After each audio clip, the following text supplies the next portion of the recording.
Welcome to A Spot of Poetry, featuring outstanding poetry written by outstanding poets. I'm your host, Joe Pizzo. Let's begin with some background on our featured poet. Born in San Francisco and educated at Harvard, this legend in American poetry actually attempted to run a poultry farm unsuccessfully. His first book is entitled A Boy's Will.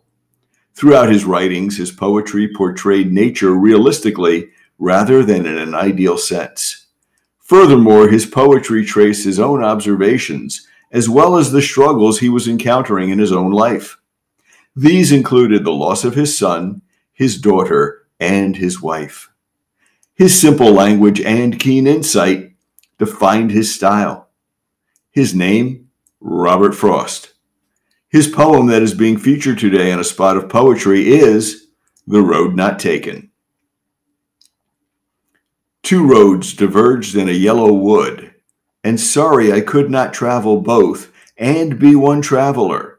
Long I stood and looked down one as far as I could to where it bent in the undergrowth. Then took the other as just as fair, and having perhaps the better claim, because it was grassy and without wear. Though as for that, the passing there had worn them really about the same. And both that morning equally lay in leaves no step had trodden black. Oh, I kept the first for another day, yet knowing how way leads on to way, I doubted if I should ever come back. I shall be telling this with a sigh, somewhere ages and ages hence. Two roads diverged in a wood, and I took the one less traveled by, and that has made all the difference. Thank you for joining me to share Robert Frost's The Road Not Taken.